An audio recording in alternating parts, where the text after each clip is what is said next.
엄마, 빨리 요양원 가게 나와. 학시 그냥. 안녕하세요. 주름의 고인 사연입니다. 오늘 이 파렴치한 자식이 어떻게 바닥으로 떨어지는지 끝까지 지켜봐 주시길 바라며 시청하시기 전에 구독과 좋아요 꼭 부탁드립니다. 그럼 그날의 기막힌 사연 속으로 들어가 보겠습니다. 내 나이 올해로 80.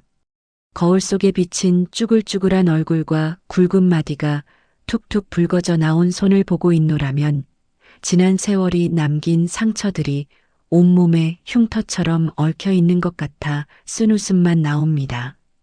요즘 들어 부쩍 무릎 연골이 닳아 없어졌는지 걸음을 내디딜 때마다 뼛속까지 시린 통증이 밀려오지만 나는 아침 해가 뜨기도 전인 새벽 4시면 어김없이 차가운 거실로 나와야만 합니다. 내가 사는 곳은 큰아들 녀석의 으리으리한 40평대 아파트. 남들은 아들 집에서 호강하며 노년을 보낸다고 부러워할지 모르나 내 실상은 햇빛 한 줌 제대로 들어오지 않는 뒷베란다 옆 비좁은 창고방에 얹혀 사는 식모나 다름없었습니다.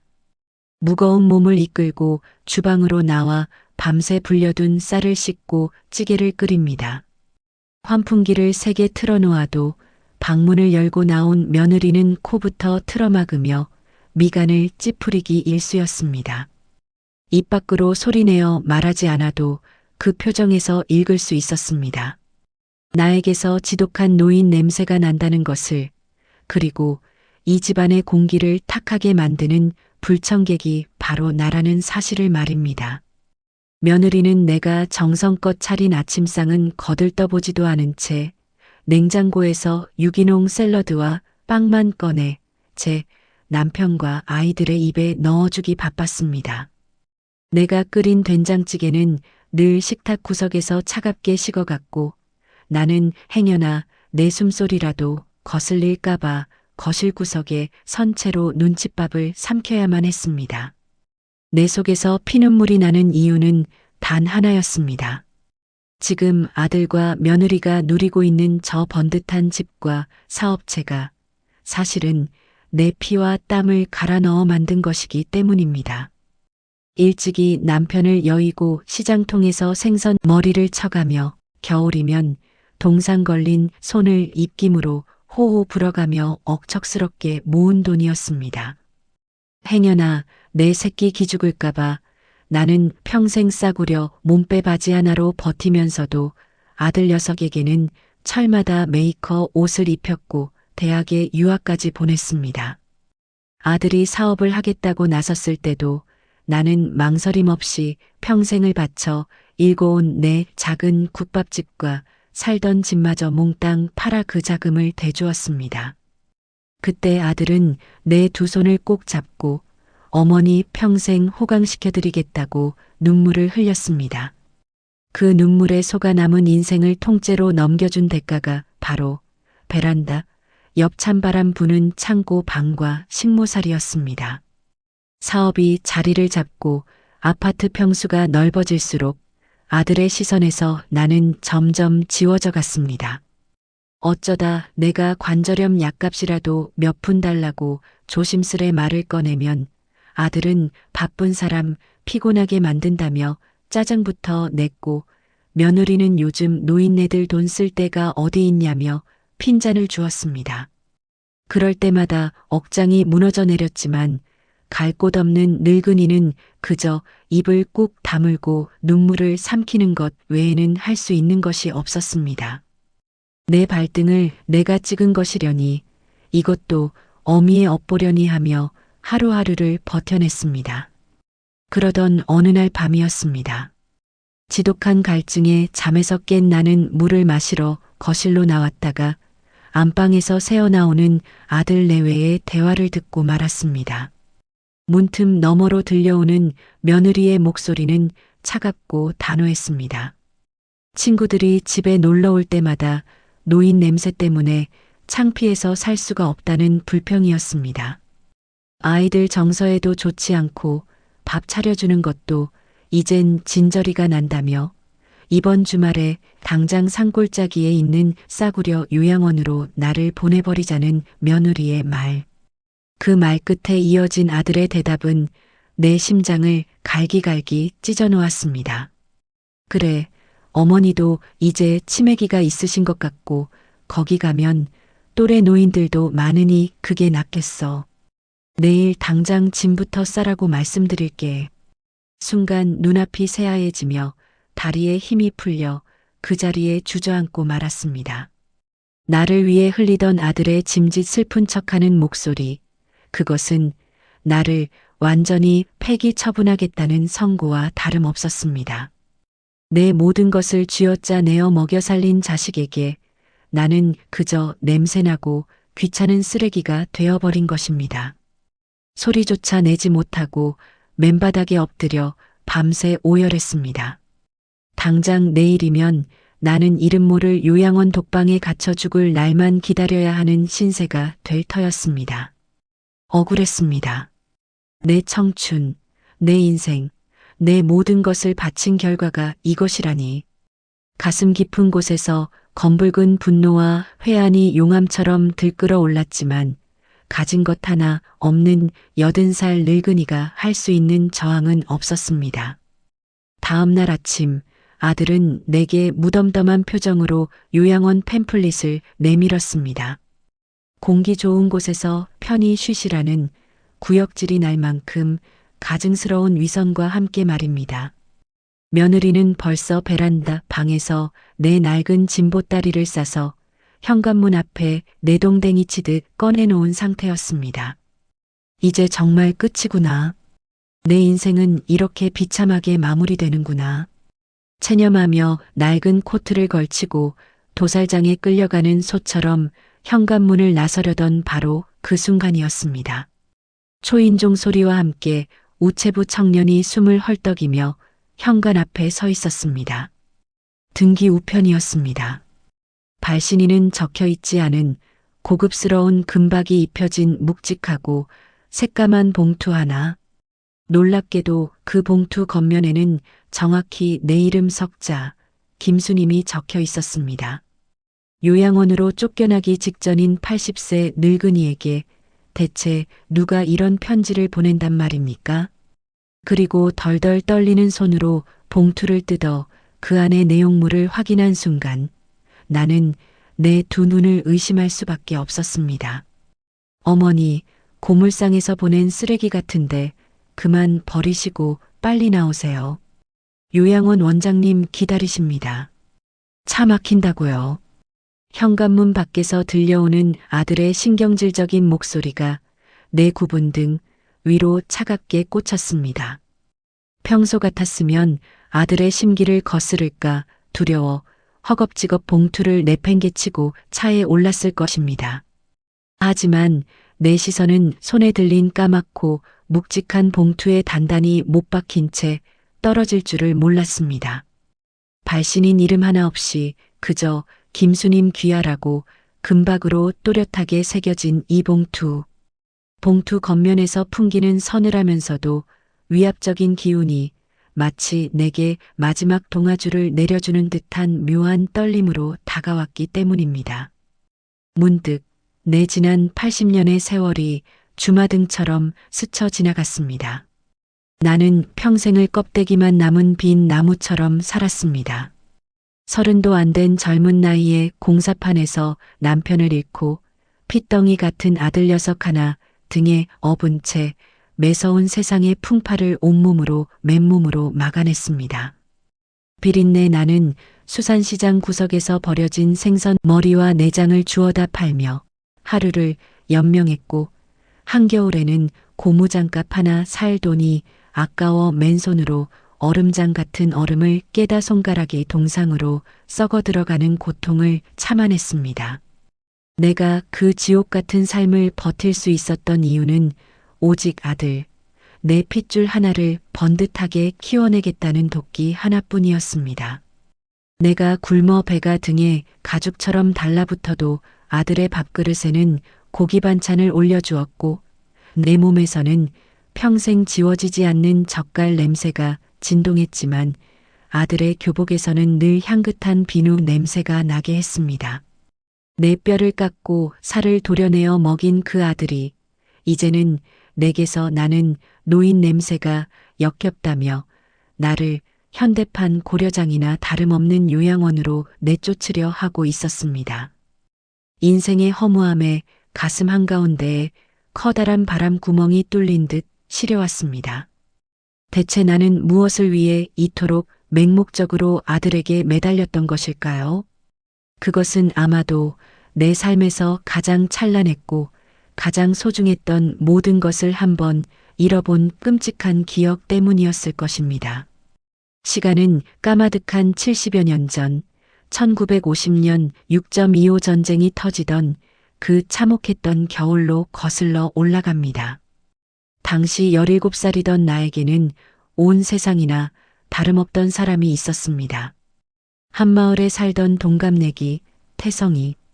동네 훈장님의 아들이었던 태성이는 늘 흙먼지를 뒤집어 쓰고 일하던 내게 다가와 남몰래 구운 고구마를 쥐어주던 맑고 따뜻한 눈을 가진 소년이었습니다. 우리는 뒷산 진달래밭에서 서로의 손을 잡고 훗날 어른이 되면 반드시 부부가 되어 평생을 함께하자고 굳게 약속했었습니다. 내 가슴에 처음으로 피어난 달콤하고도 시린 첫사랑이었습니다. 하지만 1.4 후퇴의 무자비한 피난 행렬은 우리의 소박한 꿈을 산산조각 내버렸습니다. 살을 애는 듯한 흥남의 겨울바람 속에서 폭격 소리와 사람들의 비명이 뒤엉킨 생지옥이 펼쳐졌습니다. 우리는 떨어지지 않으려 서로의 손을 피가 통하지 않을 정도로 꽉 잡고 뛰었습니다. 그러나 다리 위로 포탄이 떨어지며 엄청난 인파가 파도처럼 밀려들었고 그 거대한 혼란 속에서 결국 우리의 맞잡은 손은 속절없이 끊어지고 말았습니다. 인파에 떠밀려 멀어지는 나를 향해 태성이는 목에 핏대가 서도록 소리쳤습니다. 순임아, 살아남아야 해. 내가 반드시 무슨 일이 있어도 너를 찾아갈게. 기다려. 그 애타는 외침은 곧이어 터진 귀를 찢는 듯한 폭음과 치솟는 불길 속으로 영영 사라져버렸습니다. 이후 피난촌에서 태성이의 가족이 몰살당했고 태성이 역시 폭격에 휩쓸려 목숨을 잃었다는 소식을 전해 들었습니다. 내 세상이 무너져 내리는 순간이었습니다. 나는 며칠 밤낮을 피를 토하듯 오열했고 눈물이 말라붙어 눈동자에서 핏물이 배어 나올 때까지 울고 또 울었습니다. 내 영혼의 절반은 그 추운 겨울 흥남의 다리 밑에서 태성이와 함께 얼어 죽은 것이나 다름없었습니다. 그 후로 나는 철저히 죽은 사람처럼 살았습니다. 친척들의 등살에 떠밀려 얼굴도 모르는 남자와 결혼을 했고 그저 밥을 먹고 숨을 쉬니까 살아있는 감정 없는 기계처럼 아들만 바라보며 살아왔던 것입니다. 아, 진짜 늙으면 고집만 세진다더니. 어머니, 빨리 안 나오고 뭐 하세요? 현관문을 벌컥 열고 들어온 아들이 짜증 섞인 발걸음으로 다가와 내 팔을 우악스럽게 잡아 끌었습니다. 그 거친 손길에 휘청거리며 나는 쥐고 있던 까만 봉투를 그만 바닥에 떨어뜨리고 말았습니다. 툭! 봉투의 입구가 벌어지며 두꺼운 서류 다발과 함께 무언가 작고 낡은 물건 하나가 차가운 대리석 바닥으로 굴러떨어졌습니다. 순간 짐짝처럼 끌려가던 내 걸음이 돌부리에 걸린 듯 멈칫했습니다. 바닥에 떨어진 그 물건을 본 순간 70년 동안 화석처럼 굳어있던 내 심장이 갈비뼈를 부술 듯이 미친 듯이 요동치기 시작했습니다. 숨을 쉴 수가 없었습니다. 눈앞이 어지러지라고 온몸의 피가 거꾸로 솟구치는 듯한 전율이 일었습니다. 바닥에 덩그러니 놓여있는 것은 불에 그슬리고 반쯤 부러져 나간 투박한 나무 빗이었습니다. 그것은 70년 전 그 매서운 겨울 태성이가 피난길을 떠나기 전날 밤 자신의 주머니 칼로 직접 밤나무를 깎아내게 만들어 주었던 바로 그 빗이었습니다. 빗의 손잡이 끝에는 태성이가 삐뚤빼뚤하게 새겨 넣었던 내 이름, 순이라는 글자의 흔적이 선명하게 남아 있었습니다. 피난통에 잃어버린 줄만 알았던 내 첫사랑의 유일한 증표, 그것이 어떻게 70년이 지난 지금 나를 버리려는 아들의 집 현관문 앞에 떨어져 있단 말입니까? 떨리는 무릎을 꿇고 주저앉아 그 조각난 빗을 집어드는 내 손등 위로 뜨거운 눈물이 툭툭 떨어졌습니다. 살아있었구나. 내 태성이가 그 지옥 같은 불길 속에서 살아남아 여태껏 숨을 쉬고 있었구나. 그때 내 옆에서 신경질적으로 바닥에 떨어진 서류 다발을 주워 담던 아들의 입에서 헛바람을 들이켜는 소리가 났습니다. 어머니, 이게 대체 무슨 대한민국 일이라는 대형 로펌에서 왜 어머니한테? 아들의 목소리는 조금 전에 오만함은 온데간데 없이 공포와 경악으로 잘게 떨리고 있었습니다. 나는 천천히 고개를 들어 아들의 손에 들린 서류의 첫 장을 멍하니 바라보았습니다. 최고급 갱지 위에 정갈하게 인쇄된 글씨들이 내 노안의 눈 속으로 날카롭게 파고들었습니다. 유언 및 막대한 자산 상속 집행 통지서, 수신인 김수님 귀하, 발신인 태성그룹 총괄 명예회장 박태성, 그리고 서류의 하단에 적힌 상속 금액의 숫자를 확인한 순간 요양원 팸플릿을 쥐고 있던 며느리가 비명을 지르며 바닥에 털썩 주저앉고 말았습니다. 끝난 줄만 알았던 내 80년 인생의 판이 완벽하게 뒤집히는 순간이었습니다. 1, 10, 100, 1000만, 10만, 100만. 헉! 여보. 이거 0이 도대체 몇 개야? 500. 아니, 5천억? 5천억이라고. 며느리의 찢어지는 듯한 비명소리가 좁은 현관을 쩌렁쩌렁 울렸습니다. 요양원 팸플릿을 쥔 채 바닥에 주저앉았던 며느리는 마치 귀신이라도 본 사람처럼 두 눈을 희번덕거리며 서류와 내 얼굴을 번갈아 쳐다보았습니다. 사색이 되어 서류 다발을 빼앗아든 아들의 두 손도 사시나무 떨리듯 파르르 떨리고 있었습니다. 대한민국 재계를 쥐고 흔든다는 굴지의 대기업, 태성그룹. 그곳의 명예회장 박태성이라는 이름 옆에 찍힌 선명한 법인 인감과 내 이름 앞으로 지정된 강남의 수백억 대 빌딩들, 그리고 천문학적인 액수의 주식 증여 내역이 그들의 이성을 완전히 마비시켜버린 것입니다. 하지만 내 눈에는 그 엄청난 액수의 숫자나 화려한 도장 따위는 들어오지 않았습니다. 내 시선은 오직 차가운 대리석 바닥에 나뒹구는 불에 그슬려 반쪽이 떨어져 나간 투박한 나무 빗에만 머물러 있었습니다. 70년 전 내 손에 이 빗을 쥐어주며 반드시 살아서 다시 만나자고 내가 꼭 너를 찾아가겠다고 약속했던 17살의 앳된 태성이 피난길 폭격 속에서 영영 한 줌의 재로 사라진 줄만 알았던 나의 첫사랑이 살아서 숨을 쉬고 있다는 그 엄청난 사실 하나만이 내 귓가를 먹먹하게 만들고 온 세상을 정지시킨 듯 했습니다.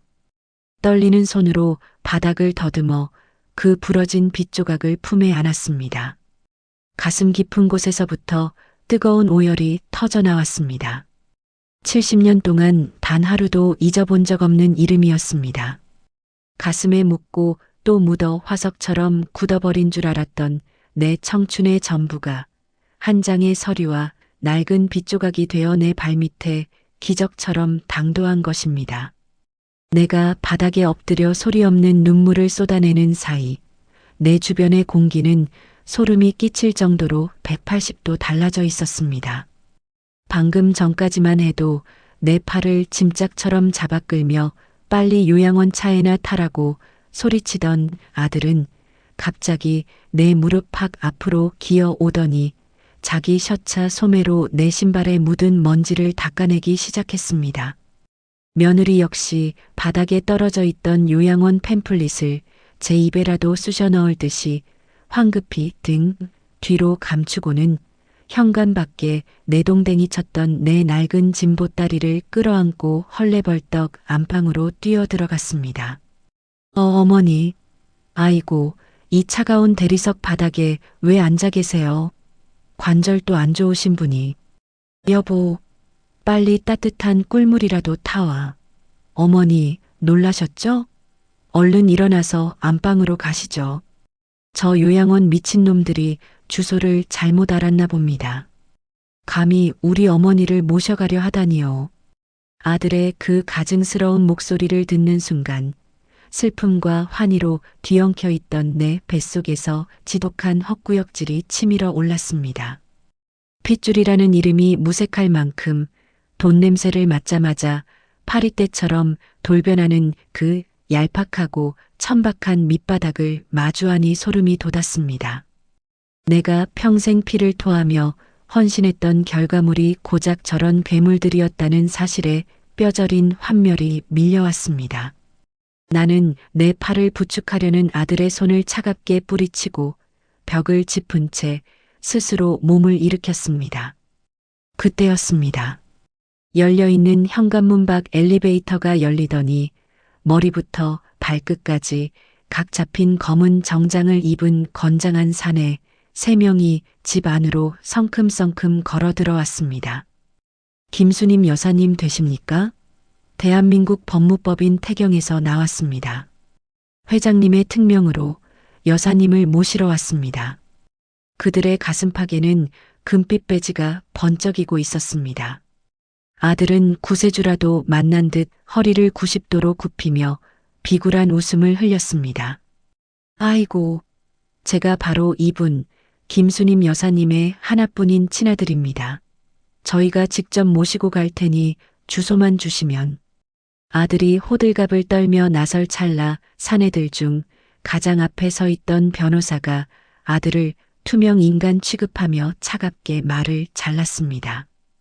비키십시오. 저희는 오직 김수님 여사님 한 분만 정중히 모시라는 회장님의 엄명을 받았습니다. 가족분들의 동행은 절대 불가합니다.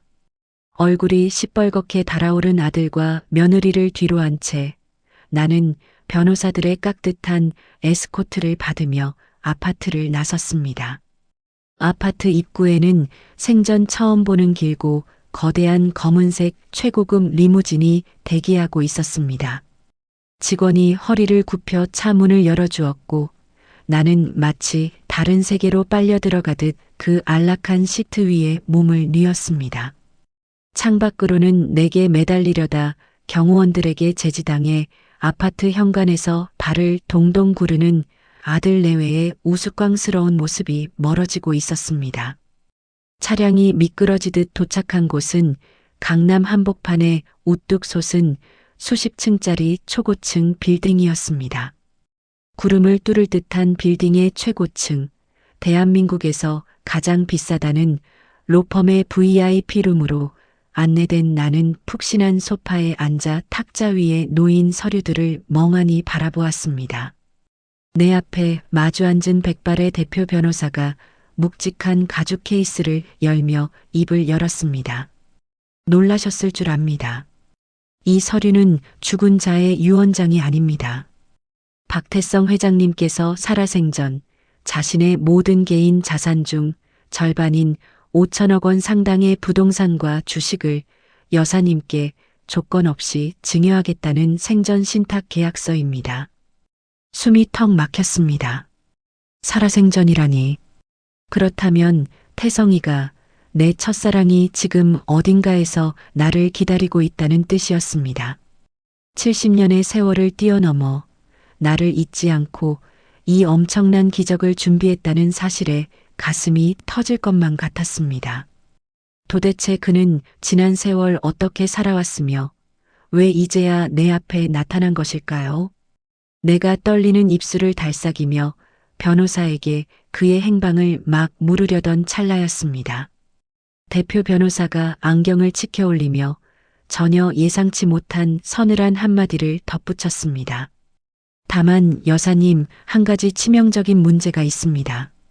이 5천억의 유산을 완벽하게 여사님의 것으로 만들기 위해서는 오늘 아침 여사님을 요양원에 버리려 했던 그 아드님과 관련된 어떤 서류에 직접 도장을 찍으셔야만 합니다. 회장님께서는 이미 여사님의 처참했던 지난 삶을 모두 알고 계십니다. 변호사가 책상 서랍에서 꺼내어 내밀어 보인 또 다른 붉은색 서류 봉투. 그 겉면에 적힌 글자를 본 순간 나는 심장이 얼어붙는 듯한 충격에 휩싸이고 말았습니다. 최고급 가죽 소파에 앉아 있는 내 몸이 사시나무처럼 잘게 떨리고 있었습니다. 눈앞에 놓인 붉은색 서류 봉투는 마치 살아 숨쉬는 심장처럼 내 시선을 강렬하게 올감했습니다. 5천억이라는 내 평생 상상조차 해본 적 없는 천문학적인 유산을 조건 없이 주겠다는 내 첫사랑 태성이. 하지만 그 엄청난 기적 앞에서 변호사가 내민 붉은 봉투는 내 핏줄을 향한 무서운 칼날을 품고 있었습니다. 떨리는 손으로 봉투를 열어 내용물을 꺼냈습니다. 빳빳한 종이 위에는 증여 재산 반환 청구 소송장 그리고 친권 및 부양 의무 위반에 따른 손해배상 청구서라는 차갑고 무서운 법적 용어들이 빼곡하게 적혀 있었습니다. 피고인의 란에는 내 배 아파 낳은 하나뿐인 아들, 그리고 나를 짐짝처럼 내다버리려 했던 며느리의 이름이 선명하게 박혀 있었습니다. 변호사는 서류의 내용을 차분하지만 단호한 목소리로 짚어주었습니다. 박태성 회장님이 나를 찾아낸 것은 이미 석 달 전의 일이라고 했습니다. 70년이라는 긴 세월 동안 단 하루도 나를 찾는 일을 포기한 적 없었던 그는 전국을 뒤진 끝에 마침내 내 소재를 파악했습니다.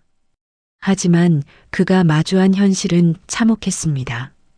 평생을 바쳐 키워낸 아들의 집 베란다 옆 곰팡이 핀 창고 방에서 찬밥 덩어리로 끼니를 때우며 며느리의 눈칫밥을 먹고 사는 내 비참한 몰골, 내 늙고 깊게 패인 주름의 고인 사연들을, 그 모진 세월의 억울함과 상처들을 회장님은 남몰래 지켜보며 피눈물을 흘리셨다고 했습니다. 내 부끄러운 밑바닥이 그토록 초라한 내 인생이 태성이에게 전부 알려졌다는 사실에 처음에는 수치심이 밀려와 고개를 들 수가 없었습니다. 내 가장 찬란하고 예뻤던 17의 모습을 기억할 그 사람에게 냄새나고 버림받은 늙은이의 모습을 들켜버렸다는 것이 죽기보다 싫었습니다. 하지만 수치심은 이내 거대한 감동과 뜨거운 위로로 바뀌어 내 가슴을 적셨습니다. 내가 그 지옥 같은 집구석에서 홀로 숨죽여 울고 있을 때 나를 지켜보며 함께 가슴을 쳐준 단 한 사람이 이 세상에 존재했다는 사실. 그것만으로도 내 영혼의 묵은 때가 씻겨 내려가는 듯 했습니다. 변호사의 설명은 계속되었습니다. 이 붉은 서류는 단순한 소송장이 아니었습니다. 아들이 현재 운영하고 있는 중견기업의 초기 자본금, 그리고 지금 그들이 살고 있는 40평대 최고급 아파트. 그 모든 것이 과거 내가 국밥집을 팔고 평생 모은 돈을 쥐어준 조건부 증여였음을 법적으로 철저히 입증하여 그 모든 재산을 단 한 푼도 남김없이 압류하고 회수하겠다는 무시무시한 계획이었습니다. 나를 요양원에 버리려 한 명백한 불효와 유기를 근거로 아들의 목줄을 완벽하게 끊어버리겠다는 태성이의 무서운 진노가 담겨 있었습니다. 여사님께서 이 소송에 동의하는 서명을 하셔야만 5천억의 유산 상속 절차가 시작됩니다. 회장님께서는 여사님의 피땀 어린 돈 단 한 푼이라도 저 파렴치한 자식들의 배를 불리는데 쓰이는 것을 결단코 용납하지 않으시겠다고 하셨습니다. 선택하십시오. 평생을 빼앗기고도 또 핏줄이라는 족쇄에 묶여 무능한 어머니로 남아 저들에게 끌려다니실지, 아니면 여사님의 정당한 권리와 남은 인생을 찬란하게 되찾으실지 말입니다. 순간 내 눈앞에 오늘 아침 현관문 앞에서 나를 버리려던 아들과 며느리의 가증스러운 얼굴이 스쳐 지나갔습니다. 내가 평생을 갈아 넣어 쥐어준 돈으로 호의호식하면서도 나를 향해 코를 쥐어막고 짐승만도 못한 취급을 했던 그들. 심지어 5천억이라는 유산 서류를 보자마자 바닥을 기며 내 발등을 하질 듯 돌변하던 그 역겨운 눈빛. 더 이상 망설일 이유가 없었습니다. 나는 내 뼈를 파먹고 자란 그 탐욕스러운 거머리 같은 자식과의 질긴 연을 내 손으로 끊어내기로 결심했습니다. 핏줄이라는 이름으로 포장된 일방적인 희생은 오늘로 끝이었습니다. 나는 단 한 번의 흔들림도 없이 책상 위에 놓인 만년필을 쥐고 붉은 서류의 결제란에 내 이름 석 자를 또박또박 아주 힘주어 적어 내려갔습니다. 김순임. 서명이 끝나는 순간 80년 동안 자식에게 짓눌려 살던 힘없고 가여운 늙은 어미는 그 자리에서 죽었습니다. 대신 내 안에서는 한 번도 느껴보지 못한 뜨거운 복수심과 새로운 삶에 대한 지독한 갈망이 불꽃처럼 타오르기 시작했습니다. 서류를 확인한 변호사는 만족스러운 미소를 지으며 자리에서 일어났습니다. 훌륭한 결단이십니다. 이제 저 굶주린 개들에게 아주 먹음직스러운 미끼를 던질 차례입니다. 그 미끼를 덥석 무는 순간 그들의 목은 단단한 올가미에 걸리게 될 것입니다. 그리고 변호사가 정중하게 허리를 굽히며 문 쪽을 향해 손을 뻗었습니다. 이제 진짜 주인을 만나러 가실 시간입니다. 무려 70년을 애타게 기다리셨습니다. 숨이 멎을 것 같았습니다. 엘리베이터를 타고 빌딩의 가장 높은 곳, 구름이 발 아래로 내려다 보이는 펜트하우스로 향하는 내내 내 심장은 갈비뼈를 뚫고 나올 듯 방망이질 쳤습니다. 넓고 웅장한 복도 끝, 묵직한 마호가니 원목으로 만들어진 거대한 문턱 앞에 섰을 때 나는 다리에 힘이 풀려 하마터면 주저앉을 뻔했습니다. 수행원들이 양쪽에서 육중한 문을 천천히 열어젖혔습니다. 햇살이 쏟아져 들어오는 눈부신 통유리창 앞, 휠체어에 몸을 기댄 채 창밖을 바라보고 있는 한 남자의 뒷모습이 보였습니다. 하얗게 센 머리카락과 굽은 어깨. 하지만 내 영혼은 단숨에 그를 알아보고 미친 듯이 요동쳤습니다. 조심스러운 내 인기척에 휠체어가 천천히 뒤를 돌았습니다. 그리고 마침내 70년이라는 영겁의 시간을 건너뛰어 내 시선과 그의 시선이 허공에서 얽혔습니다. 깊게 주름진 그의 얼굴, 하지만 그 속에 담긴 눈빛만큼은 1950년 흥남 부두에서 내 손을 놓치고 절규하던 17살의 태성이 그 맑고 애틋했던 소년의 눈빛 그대로였습니다.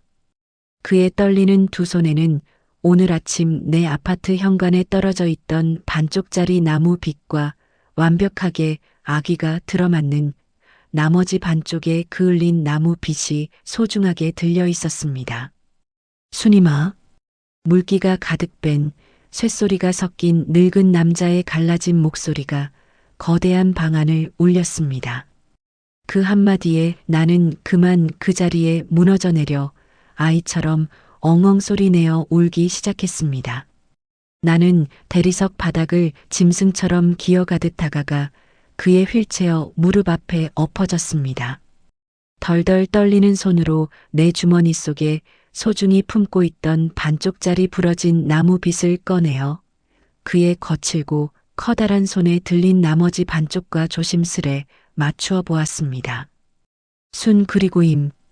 70년 전 그 매서운 흥남의 겨울밤에 17살의 소년이 주머니 칼로 서툴게 새겨주었던 내 이름 두 글자가 비로소 하나의 온전한 모습을 되찾는 순간이었습니다. 우리는 아무 말도 하지 못하고 그저 서로의 굽은 어깨를 끌어안은 채 지난 70년의 켜켜이 쌓인 한이 서린 눈물만 토해냈습니다. 평생 자식 뒷바라지하느라 내 깊게 패인 주름의 고인 사연들이 그의 뜨거운 눈물방울에 모두 씻겨 내려가는 듯 했습니다. 한참의 시간이 흐른 뒤 태성이는 내 거북이 등껍질처럼 딱딱해지고 흉터투성이인 손을 자신의 뺨에 비비며 지난 세월의 이야기를 꺼내놓았습니다. 그날 흥남 부두의 다리 위에서 폭격으로 무너져 내리며 내 손을 놓쳤던 그는 파편을 맞고 피투성이가 된 채 미군 함정에 극적으로 구조되었다고 했습니다. 가족을 모두 잃고 홀로 부산의 낯선 땅에 버려진 그는 오직 순이미를 살아서 다시 만나야 한다는 그 지독하고 처절한 집념 하나로 살아남았습니다. 부두에서 하역 작업을 하며 뼈가 부서져라 일했고 고물상에서 시작해 철강과 건설을 거쳐 지금의 대한민국 1위 재벌 태성그룹을 일궈내기까지 그의 심장 속에는 언제나 17살의 내가 살아 숨쉬고 있었습니다. 놀랍게도 그는 평생을 독신으로 살았다고 했습니다. 수많은 인연이 스쳐갔지만 1950년 겨울 내 손을 놓쳤던 그 끔찍한 죄책감과 나를 향한 지독한 그리움 때문에 감히 다른 누구에게도 곁을 내어줄 수 없었다는 고백이었습니다. 막대한 부를 이룬 뒤 흥신소를 동원해 70년을 미친 듯이 찾아 헤맸지만 피난통에 호적이 꼬이고 억지로 다른 남자와 결혼의 이름조차 희미해진 나를 찾는 것은 모래사장에서 바늘 찾기보다 고통스러운 일이었습니다. 그러다 석 달 전 기적처럼 내 행방을 찾았다는 보고를 받았을 때 그는 세상을 다 가진 듯 기뻤다고 했습니다. 하지만 흥신소가 찍어온 사진 속 내 모습, 아들 집 베란다. 창고 방에서 곰팡이 핀 벽지를 등지고 식은 밥을 물에 말아 삼키는 내 깡마른 뒷모습을 본 순간 그는 심장이 갈기갈기 찢어지는 고통에 피를 토했다고 했습니다. 태성이가 내 손마디에 굵게 자리 잡은 동상 흉터와 평생의 식모살이로 짓무른 지문을 어루만지며 입술을 깨물었습니다. 그의 맑았던 눈동자에 서려있던 애틋함이 이내 시퍼런 분노와 살기로 타오르기 시작했습니다.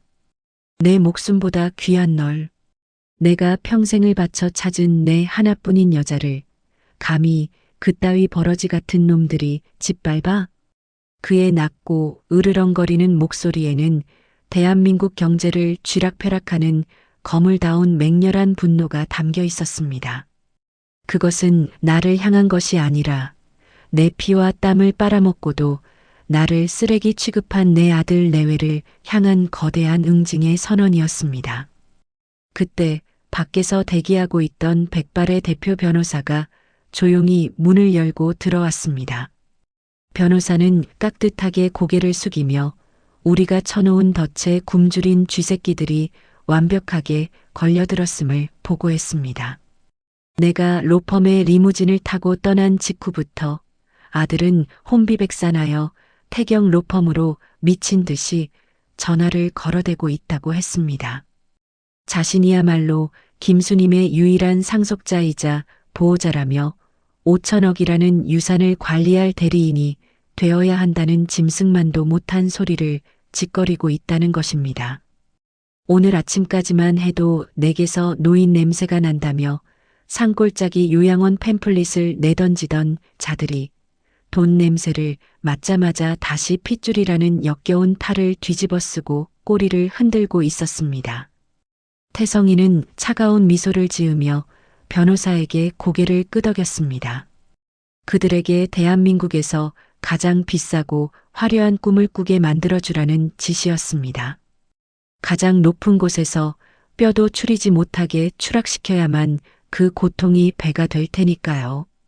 변호사는 즉각 아들에게 연락을 취했습니다. 이번 주말 서울에서 가장 비싸다는 7성급 호텔의 최고급 VIP 연회장으로 아들 내외를 정식 초대한다는 내용이었습니다. 5천억 유산 상속을 위한 가족 간의 원만한 합의와 축하 식사 자리라는 명목이었습니다. 그 전화를 받은 아들 내외는 아마 지금쯤 세상을 다 가진 듯 환호성을 지르며 부둥켜 안고 있을 것입니다. 5천억이라는 어마어마한 돈이 제 발로 굴러들어왔다고 굳게 믿으며 주말에 입고 갈 수천만 원짜리 명품 옷과 가방을 빚을 내서라도 사들이고 있을 그들의 천박한 꼴이 눈앞에 훤히 그려졌습니다. 하지만 그들은 꿈에도 모를 것입니다. 그 화려한 7성급 호텔의 만찬장은 그들에게 상속 서류를 안겨줄 축복의 자리가 아니라 그들이 가진 모든 것을 뼈째로 발라버릴 끔찍한 단두대라는 사실을 말입니다. 마침내 운명의 주말이 밝았습니다. 머리부터 발끝까지 70년 만에 회장님이 직접 고른 최고급 실크 원피스와 영롱한 진주 목걸이로 단장한 나는 태성이의 휠체어를 나란히 밀며 그 화려한 호텔 연회장에 굳게 닫힌 황금빛 문턱에 섰습니다. 문 너머에서는 이미 탐욕에 눈이 먼 아들과 며느리의 콧노래 섞인 들뜬 웃음소리가 새어나오고 있었습니다. 수행원이 정중하게 문고리를 잡았습니다. 이제 사냥을 시작할 시간입니다. 육중한 황금빛 문이 양옆으로 소리 없이 열리자 눈이 시리도록 화려한 크리스탈 샹들리에의 불빛이 쏟아져 내렸습니다. 서울 시내가 한눈에 내려다 보이는 7성급 호텔의 최고층 VIP 연회장. 그 거대하고 압도적인 공간의 한가운데에는 오늘 아침까지만 해도 나를 향해 짐승만도 못한 폭언을 퍼부었던 내 아들과 며느리가 서 있었습니다. 그들의 꼴을 본 순간 나는 하마터면 실소를 터뜨릴 뻔했습니다. 5천억이라는 천문학적인 유산이 이미 자신들의 통장에 꽂히기라도 한 것처럼 두 사람의 몸은 머리부터 발끝까지 상표도 채 떼지 않은 번쩍거리는 명품들로 휘감겨 있었습니다. 아들은 제 몸집보다 한 치수는 커 보이는 이탈리아제 맞춤 정장을 억지로 꿰입은 채 거드름을 피우고 있었고 며느리의 목과 손목에는 어디서 급하게 빚이라도 내어 빌려온 것인지 좋기 수천만 원은 넘어 보이는 다이아몬드 보석들이 조잡하게 얽혀 빛을 발하고 있었습니다. 그들은 고급 샴페인 잔을 부딪히며 세상을 다 가진 듯한 천박한 웃음소리를 흘리고 있었습니다.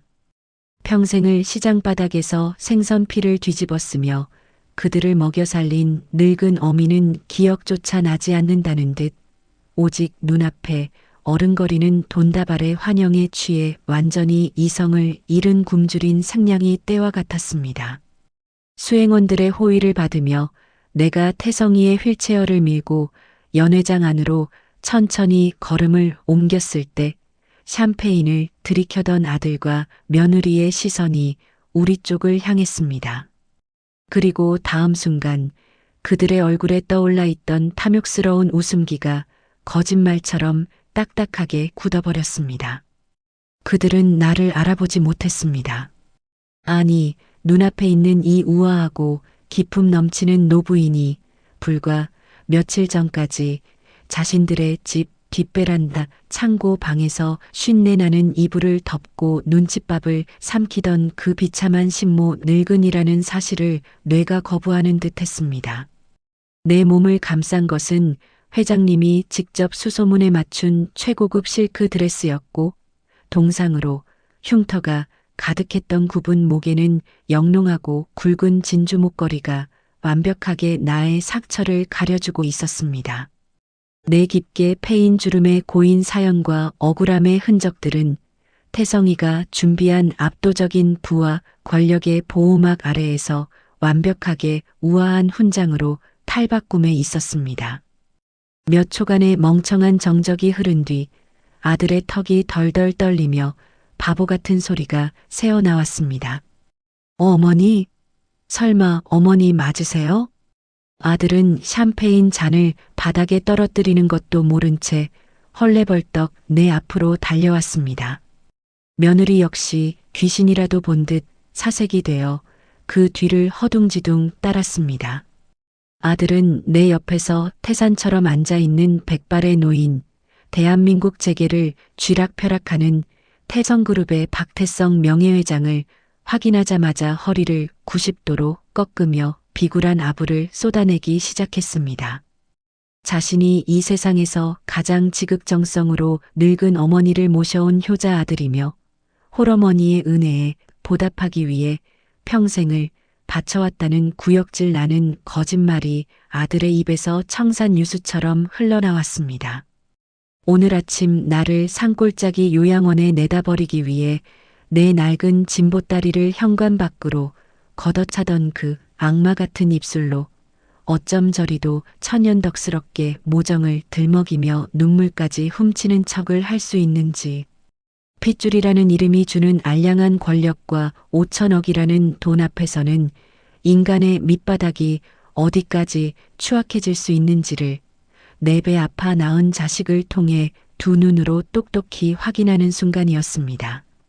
가슴속에서 피눈물이 역류하는 듯한 참담함이 밀려왔지만 나는 입술을 꽉 깨물고 그 어떤 감정도 얼굴에 드러내지 않은 채 차갑게 그들을 내려다보았습니다. 태성이는 아들의 길고 장황한 아부 연극이 끝날 때까지 묵묵히 휠체어에 앉아 서늘한 눈빛으로 그를 응시할 뿐이었습니다. 아들이 내민 손은 허공에서 무한하게 갈 곳을 잃었고 연회장 안의 공기는 마치 얼음물을 끼얹은 듯 무겁고 차갑게 가라앉았습니다. 태성이의 곁에 서 있던 백발의 로펌 대표 변호사가 조용히 앞으로 나섰습니다. 변호사의 손에는 내가 로펌에서 서명했던 바로 그 핏빛처럼 붉은 서류 봉투가 들려 있었습니다. 두 분 자리에 앉으시지요. 오늘 이 자리는 회장님께서 두 분께 직접 전하실 말씀과 서명 받으실 서류가 있어 마련된 자리입니다.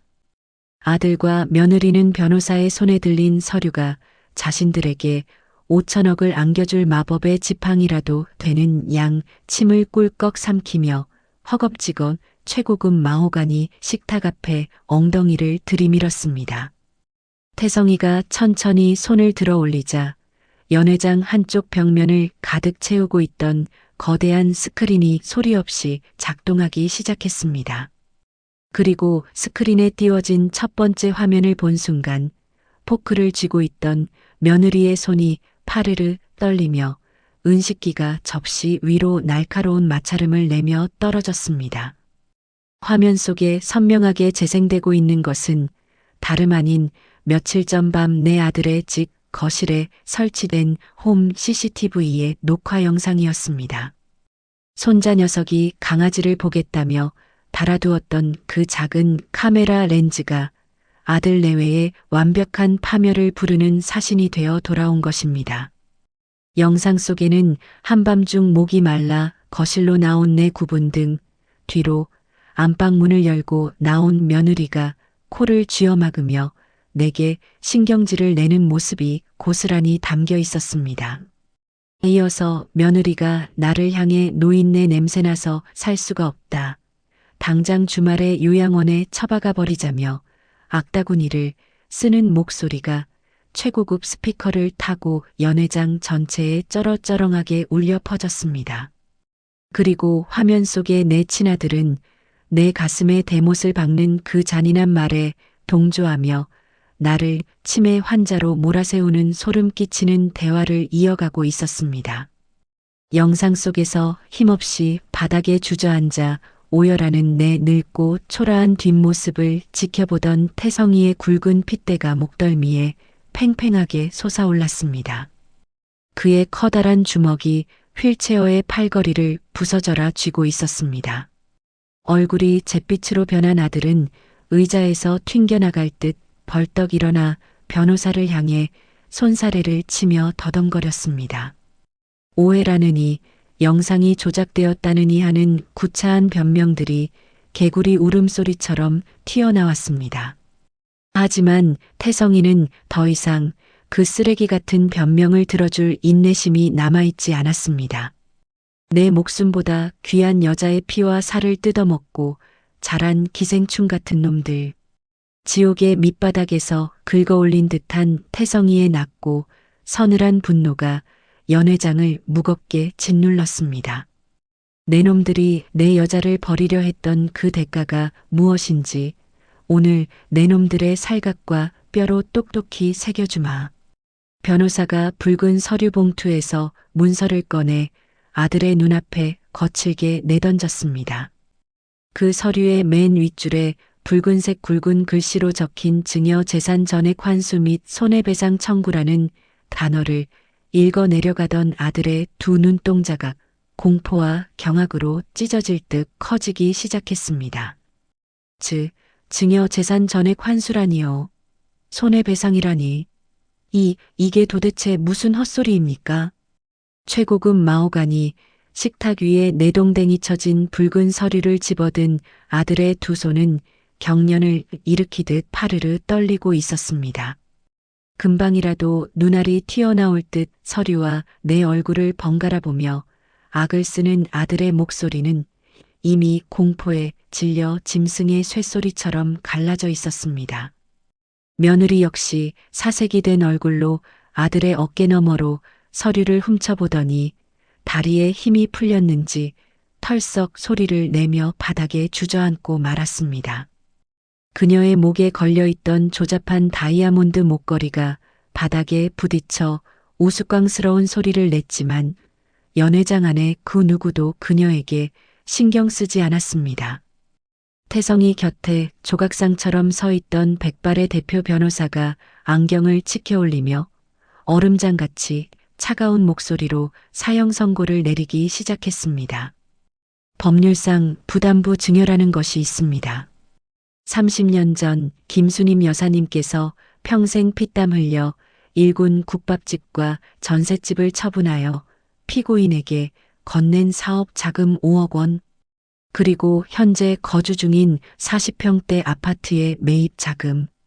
이 모든 것은 늙은 어머니를 평생 부양하겠다는 명백한 조건 하에 이루어진 증여입니다. 하지만 피고인은 그 의무를 철저히 저버렸고 오히려 고령의 어머니를 학대하고 강제로 요양원에 유기하려 했습니다.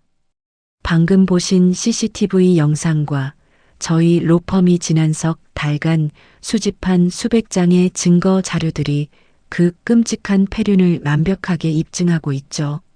변호사의 말이 이어질 때마다 아들의 얼굴은 하얗게 질리다 못해 푸르스름한 빛을 띠기 시작했습니다. 따라서 저희는 법원에 즉각 증여계약 해제를 통보함과 동시에 그동안의 물가 상승률과 법정 이자를 모두 합산하여 총 120억 원의 재산 환수 및 가압류 신청을 완료했습니다. 피고인의 아파트, 공장 부지, 차명 계좌까지 단 1원도 남김없이 동결되었습니다. 가압류라니. 내 공장, 내 집, 당신들이 뭔데 내 재산을 맘대로 묶어. 어머니가 뭐라고 말씀 좀 해보세요. 제가 어머니 아들이잖아요. 하나뿐인 핏줄이잖아요. 아들은 미친 사람처럼 허공에 주먹질을 해대며 나를 향해 울부짖었습니다. 핏줄과 아들이라는 단어가 그의 입에서 튀어나올 때마다 내 뱃속 깊은 곳에서 역겨움이 치밀어 올랐습니다. 내가 새벽 찬 바람을 맞으며 퉁퉁 부은 다리로 찌개를 끓여낼 때 냄새가 난다며 코를 막던 그 입이었습니다. 내 낡은 진보다리를 현관 밖으로 걷어차며 침에 걸린 쓰레기 취급을 하던 그 혀였습니다. 나는 그 어떤 동요도 없이 벌레를 내려다보는 듯한 차갑고 건조한 시선으로 그를 응시할 뿐이었습니다. 그때 묵묵히 상황을 지켜보던 태성이가 천천히 손을 들어 변호사의 말을 끊었습니다.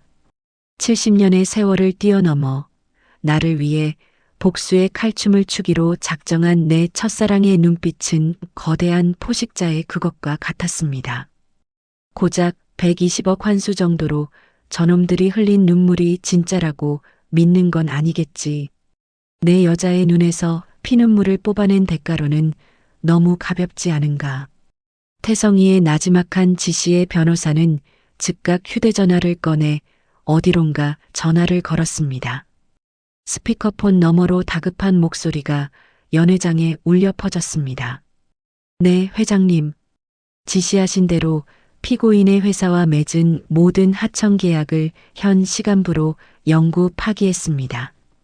또한 저희 계열사에서 지급 보증을 섰던 은행 대출금 50억 원 역시 전액 일시 상환을 통보했습니다.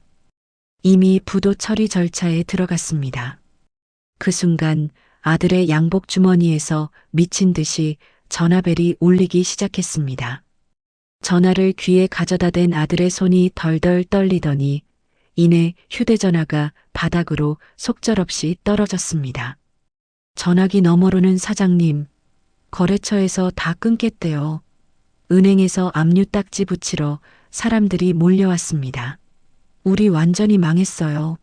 라는 공장장의 처절한 비명이 새어나오고 있었습니다. 태성그룹은 아들이 운영하는 중소기업의 목줄을 쥐고 있는 절대적인 원청업체였습니다. 태성이의 말 한마디, 전화 한 통에 아들이 평생을 바쳐 쌓아 올렸다고 믿었던 사실은 내 피와 살을 뜯어먹고 세운 그 얄팍한 모래성은 단 5분 만에 흔적도 없이 붕괴되어 버린 것입니다. 아, 안 돼.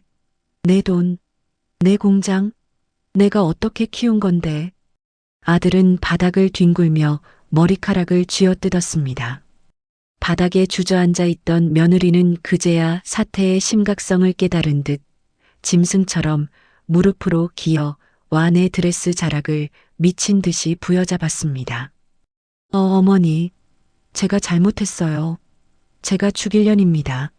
제발 회장님께 말씀 좀 잘해주세요.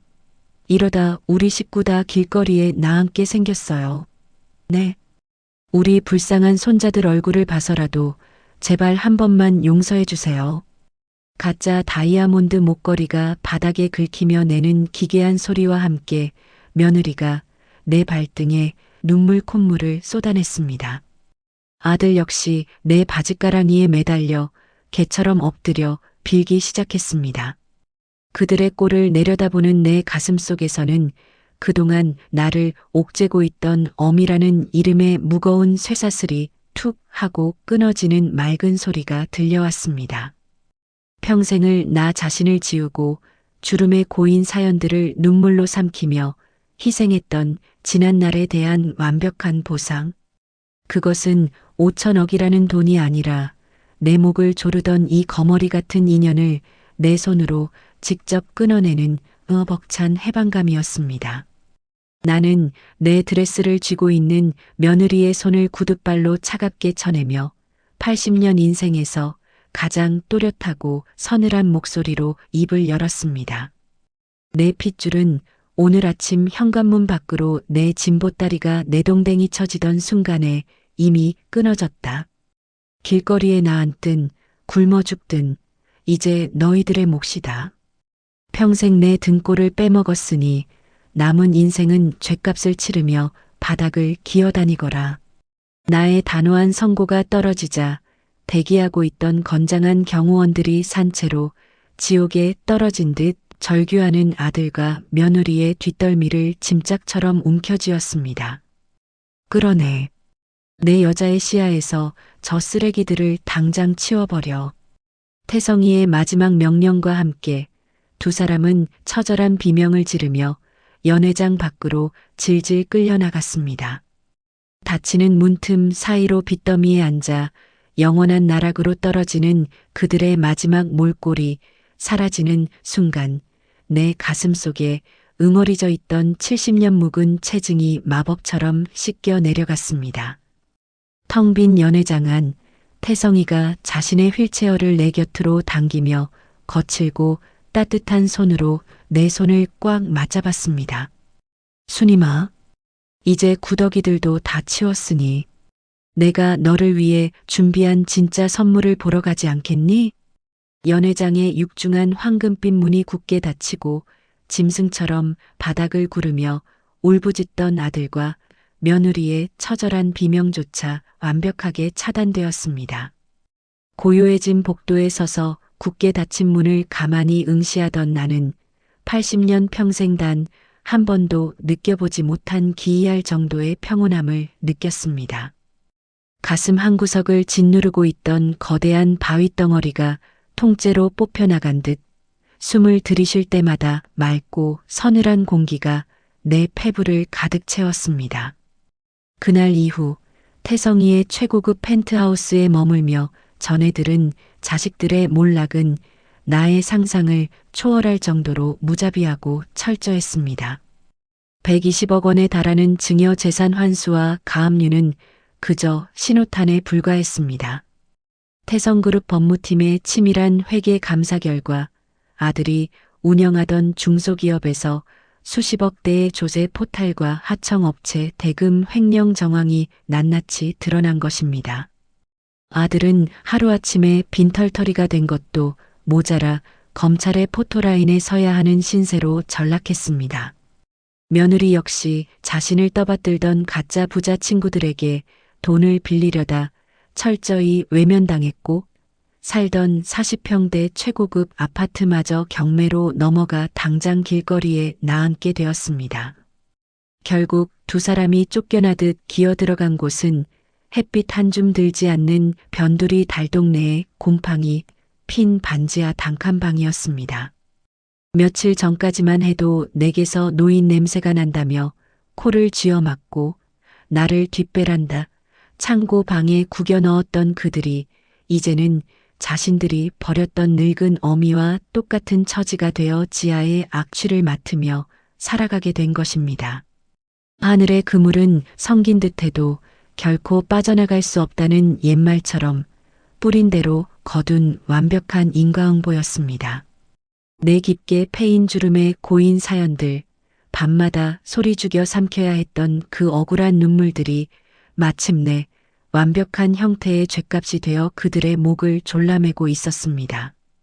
나는 그 소식을 들으며 단 한 방울의 동정심도 슬픔도 느끼지 않았습니다. 그저 차갑게 식은 찻잔을 내려놓으며 나의 지난 80년과 완벽하게 작별할 뿐이었습니다. 순임아, 이제 나갈 채비를 하자꾸나. 복수가 마무리된 어느 맑은 아침, 태성이가 온화한 미소를 지으며 나를 불렀습니다.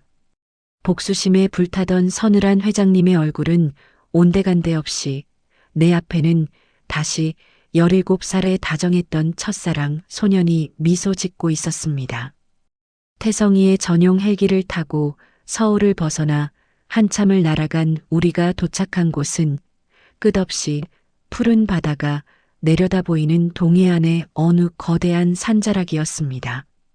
헬기에서 내려 수행원의 안내를 받아 산 중턱으로 들어선 순간 나는 너무나 놀라 그 자리에 멈춰 서고 말았습니다.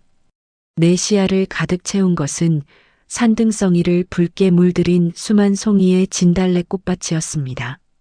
그리고 그 흐드러진 꽃물결의 한가운데에 그림처럼 아름다운 고풍스러운 한옥 대저택이 고즈넉하게 자리 잡고 있었습니다. 기억하니?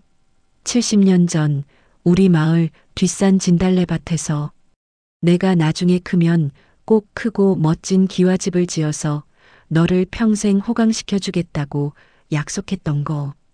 휠체어에 앉은 태성이가 내 떨리는 손을 꼭 쥐며 나지막이 속삭였습니다.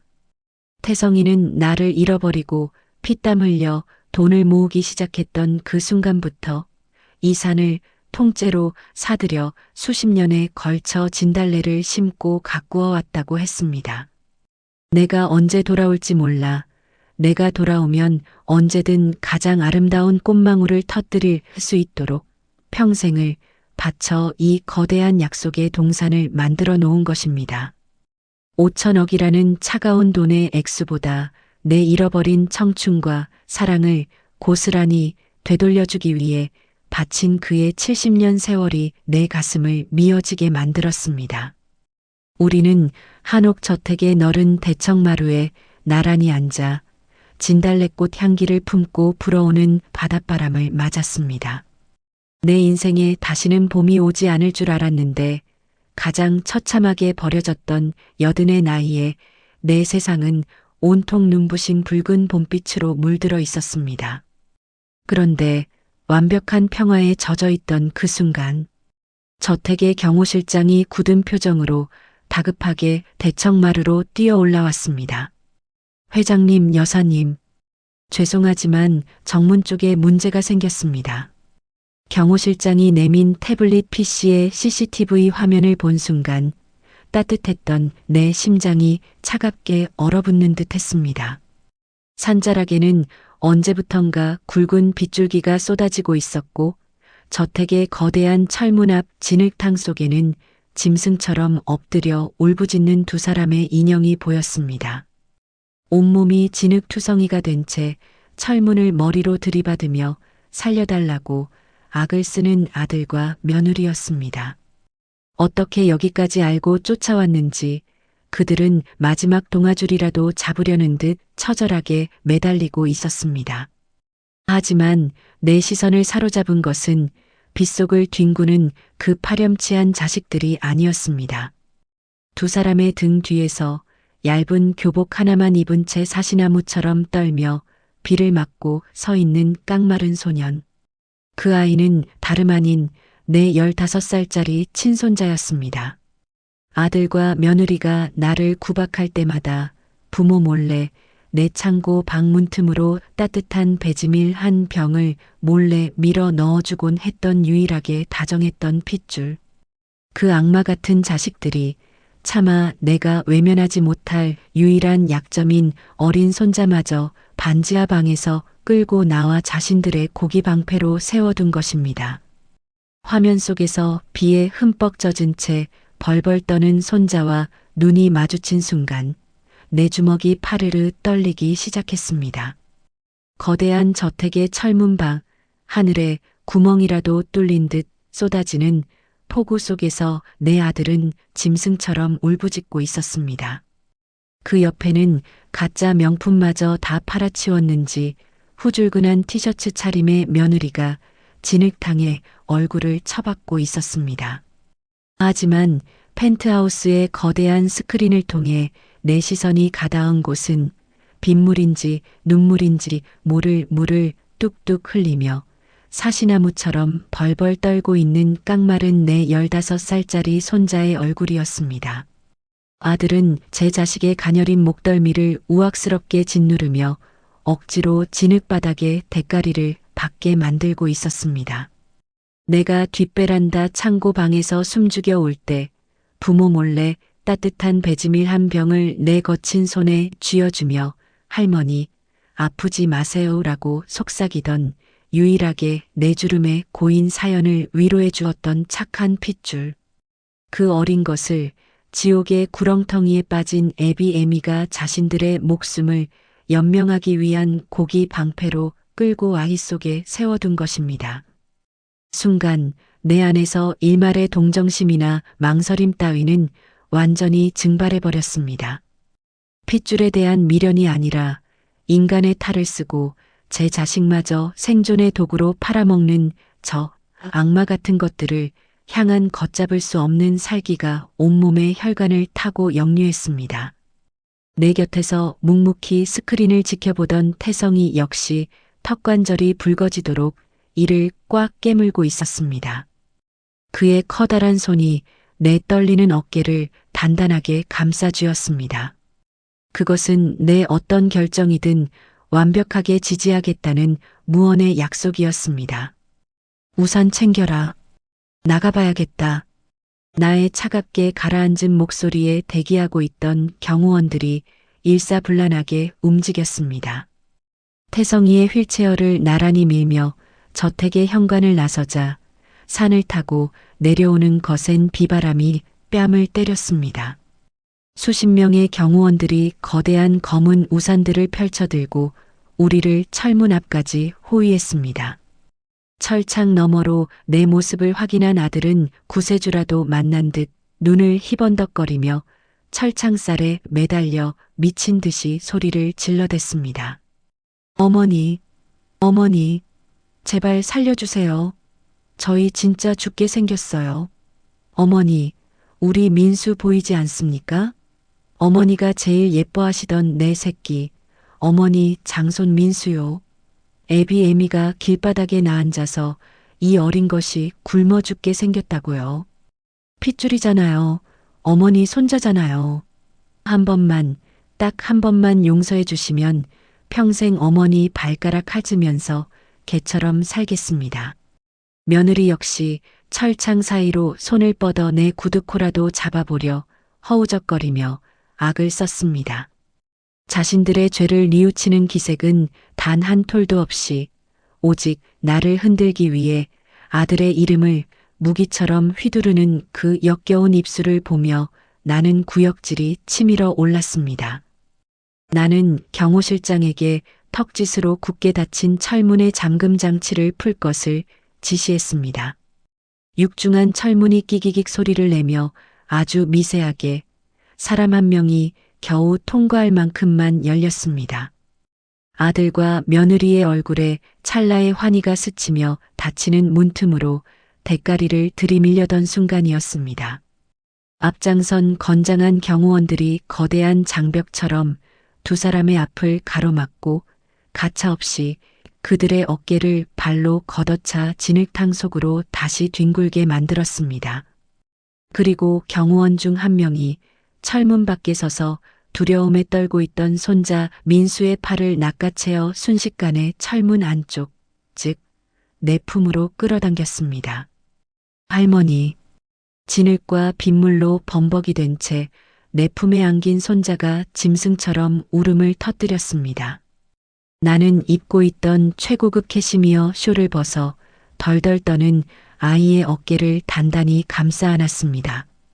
철창 밖으로 내동댕이 쳐진 아들은 어리둥절한 표정으로 상황을 파악하지 못한 채 바닥을 기어 철창에 얼굴을 비벼댔습니다. 어머니, 민수만 들어가고 저희도 들어가야. 나는 민수의 젖은 머리칼을 쓸어 넘겨주며 내 인생에서 가장 서늘하고 잔혹한 눈빛으로 진흙탕 속의 버러지들을 내려다보았습니다. 착각하지 마라. 내가 문을 연 것은 내 손자를 악마 같은 너희들의 소나기에서 구출해내기 위함일 뿐이다. 내 입에서 떨어진 비수 같은 한마디에 아들의 동공이 지진이라도 난 듯 미친 듯이 흔들렸습니다. 평생 늙은 어미의 고열을 빨아먹은 것으로도 모자라 이제는 내 배 아파 낳은 자식의 목숨까지 방패막이로 삼아 구걸을 해? 너희는 부모도 뭣도 아닌 그저 돈에 미친 괴물일 뿐이다. 내 손자는 이제부터 내가 이 안에서 거두어 최고로 키워주마. 하지만 너희 둘은 여기서 단 한 발자국도 들여놓을 수 없다. 어머니, 무슨 그런 무서운 농담을. 제가 민수 애비잖아요. 부모 자식을 떼어놓겠다는 말씀이십니까? 아들은 철창을 붙잡고 피를 토하듯 절규했습니다. 나는 그를 향해 싸늘한 조소를 날렸습니다. 내가 나를 요양원 쓰레기장에 내다버리려 했을 때 너는 이미 부모 자식의 연을 내 손으로 끊어냈다. 민수 역시 나를 내다버렸듯 너희들을 버려야만 온전한 사람으로 살 수 있다. 내가 친아들이라며 내세운 알량한 핏줄의 권리, 이제 내 손자에게는 내 놈들이 지독한 가난과 빚더미라는 최악의 오점일 뿐이다. 평생 반지하 골방에서 썩어가며 너희가 무슨 짓을 저질렀는지 뼈저리게 후회하다 죽어라. 그것이 내 마지막 잡이다. 내 말이 끝남과 동시에 태성이가 조용히 손을 들어 올렸습니다. 닫아. 그의 짧고 단호한 명령에 거대한 철문이 굉음을 내며 완벽하게 닫히기 시작했습니다. 철문이 맞물리는 그 무자비한 소리는 아들과 며느리의 인생이 구제불능의 생지옥에 영원히 갇혔음을 알리는 완벽한 사형 선고의 마침표였습니다. 문이 완전히 닫히고 굳건한 자물쇠가 걸리는 순간 철창 너머에서는 세상을 다 잃은 듯한 두 사람의 처절하고 기괴한 비명이 폭우 소리를 뚫고 산자락을 섬뜩하게 울렸습니다. 나는 뒤를 돌아보지 않았습니다. 내 품에서 흐느끼는 착한 손자의 등을 토닥이며 나를 향해 온화한 미소를 짓고 있는 태성이의 휠체어를 나란히 밀고 따뜻하고 찬란한 빛이 쏟아지는 대저택 안으로 천천히 걸음을 옮겼습니다. 70년의 모진 세월, 내 굽은 등에 짊어졌던 지독한 업보의 사슬이 완벽하게 끊어지는 순간이었습니다. 내 등 뒤로 굉음을 내며 닫히던 거대한 철문의 메아리는 지난 80년 동안 나를 올가매고 있던 참혹한 지옥과의 영원한 작별을 알리는 축포와도 같았습니다. 폭우가 쏟아지던 그날, 진흙탕 속에서 벌벌 떨던 어린 손자 민수를 품에 안고 저택으로 들어선 이후 내 삶은 매일매일이 믿을 수 없는 기적의 연속이었습니다. 어느덧 시간이 흘러 내 품에서 짐승처럼 울음을 터뜨렸던 깡마른 15살 소녀는 티 없이 맑고 건장한 청년으로 자라났습니다. 민수는 태성그룹의 전폭적인 지원 아래 최고급 교육을 받으며 과거의 상처를 털어내고 명문대의 수석으로 입학했습니다.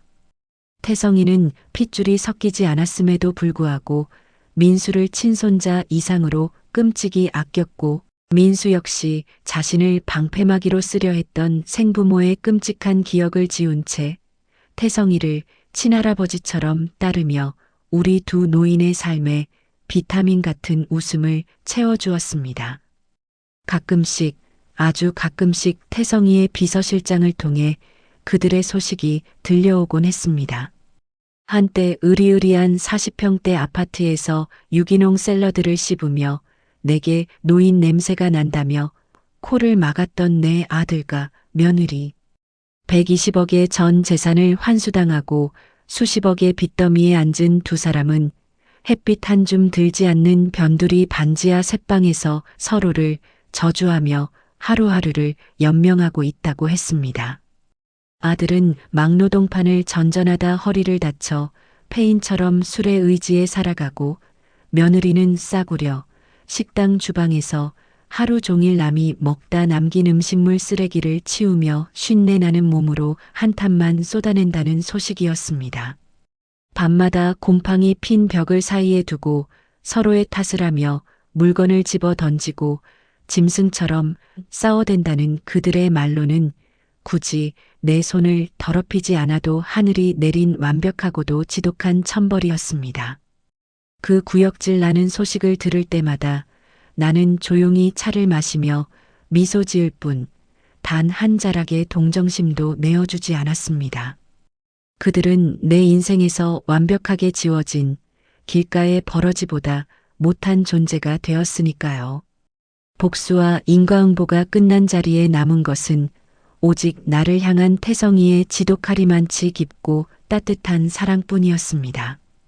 어느 화창한 봄날 산등성이를 붉게 물들인 수만 송이의 진달래꽃이 만개했던 날이었습니다. 대청마루에 나란히 앉아 꽃바람을 맞던 태성이가 내 거칠고 흉터투성이인 손을 자신의 두 손으로 소중히 감싸주며 입술을 맞추었습니다. 순임아, 70년 동안 내가 흘린 눈물을 닦아주기엔 이 산 하나로는 턱없이 부족하구나. 이제 내가 너에게 온 세상을 보여주마. 17살에 내가 꿈꾸었던 그 모든 곳으로 가자꾸나. 그의 약속은 허언이 아니었습니다. 태성그룹 회장의 전용기를 타고 떠난 우리의 황혼 여행은 지난 80년의 억울했던 세월을 완벽하게 보상하고도 남을 만큼 눈부시고 찬란했습니다.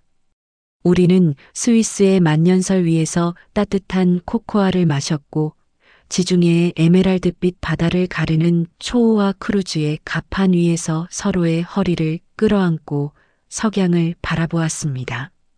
평생을 시장통 비린내와 식모살이 쉰내 속에서 갇혀 살았던 내 두 눈에 파리의 반짝이는 에펠탑과 하와이의 붉은 노을이 쏟아져 들어왔습니다. 여행지의 어느 근사한 레스토랑에서 샴페인 잔을 부딪힐 때면 최고급 드레스를 입은 내 모습을 보며 태성이는 언제나 똑같은 말을 속삭였습니다. 내 눈엔 지금도 내가 진달래꽃을 꽂고 웃던 17살 그 소녀로만 보인다. 그 다정한 한마디에 내 굽은 등과 깊게 팼던 미간의 주름은 마치 마법처럼 펴지는 듯 했습니다. 내 나이 80. 인생의 끝자락이라고 믿었던 순간에 찾아온 이 기적 같은 행복을 누리며 나는 밤하늘에 쏟아지는 별을 보며 가만히 내 지난 삶을 되돌아봅니다. 평생 자식에게 헌신하다 처참하게 버려져 피눈물을 흘렸던 내 깊게 패인 주름의 고인 사연들. 하지만 70년의 세월을 뛰어넘어 나를 찾아온 첫사랑의 손을 잡은 지금 내 주름의 고인 사연은 더 이상 아프고 쓰라린 회한의 눈물이 아닙니다. 그것은 악인들을 향한 통쾌한 승리의 기록이자 겨울을 이겨내고 마침내 가장 화려하게 피어난 진달래꽃처럼 눈부신 훈장입니다. 우리는 서로의 체온을 의지한 채 두 개로 부러졌으나 마침내 하나로 완벽하게 덧대어진 나무 빛을 꼭 쥐고 내일의 태양을 기다립니다. 늙고 병들어 버려진 줄만 알았던 80세 노파의 인생은 끝이 났지만 17소녀 순이미와 소년 태성이의 이야기는 이 찬란한 봄날 속에서 이제 막 새로운 일막일장을 시작하고 있습니다.